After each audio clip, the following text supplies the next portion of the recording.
ప్రత్యామ్నాయం లేని రాజకీయం ఎప్పుడూ ప్రమాదకరమే.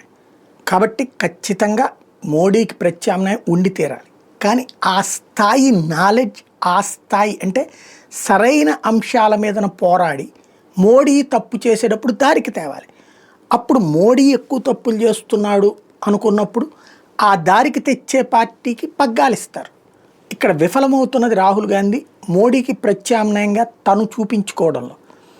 పిచ్చి పిచ్చి వేషాలతో ప్రజలకి దూరం అవుతున్నాడు. చివరికి నిన్న శివాజీ విగ్రహాన్ని ఇదిగా ఇస్తే, మెమెంటోగా ఇస్తే తీసుకోనంటున్నాడంటే ఎంత తలతెక్కలోడై ఉండాలా. అట్లాగే అదేంటది ప్రపంచ సుందర పోటీల్లో రిజర్వేషన్ లేకపోవడం ఏంటి, అందులో వేరే వర్గాలు లేకపోవడం ఏంటి అని మాట్లాడడం ఏంటి. ఆయన ఏం మాట్లాడుతున్నాడో కులాల మధ్య చిచ్చు పెడతాడు, మతాల మధ్య చిచ్చు పెడతాడు, వర్గాల మధ్య చిచ్చు పెడతాడు. ఒక అప్రెంటిస్ అంటే అవిద్యతో ఉండేటటువంటి నిరక్షరాస్యుడి మాటలు ఆ మహామేధావి నోట్లో నుంచి వస్తూ ఉంటాయి. కాంగ్రెస్ ఇప్పటికిప్పుడు ఆలోచించుకోవాల్సింది ఏంటంటే, కాంగ్రెస్ జీవితంలో నెహ్రూ టైంలో కంటే అత్యధిక సీట్లు సాధించింది 1984లో ఇందిరాగాంధీ మరణం తర్వాత. ఆనాడు బీజేపీ కేవలం 2 సీట్లు, కాంగ్రెస్ పార్టీ 404 సీట్లు. అదే 89కి వచ్చేటప్పటికి రాజీవ్ గాంధీ బ్రతికుండగానే ఓడిపోయాడు, 197 స్థానాలకు పరిమితం అయ్యాడు 89 కల్లా. 91లో రాజీవ్ గాంధీ మరణం సందర్భం మధ్యలో జరిగిన ఎన్నికల్లో 232 వచ్చినాయి.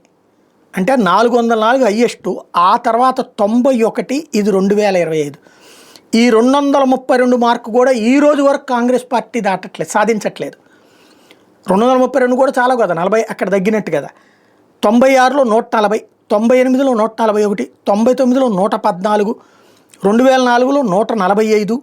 ఇందులో ఆ 2004లో 145లో 37 దాకా, 37, 38 దాకా ఆంధ్ర నుంచినే వచ్చినాయి. 2009లో 206, అప్పుడు కూడా 30కి పైన ఆంధ్ర నుంచినే వచ్చినాయి. అప్పుడే కొద్దిగా పుంజుకుందనమాట.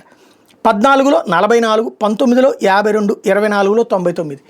మరి ఓట్ మేనేజ్మెంటు ఇది చేసుకోగలిగితే అప్పటి నుంచి, అంటే కాంగ్రెస్ టైంలో నుంచినే జరుగుతున్నది పతనం. అది మర్చిపోతున్నది రాహుల్ గాంధీ టీం.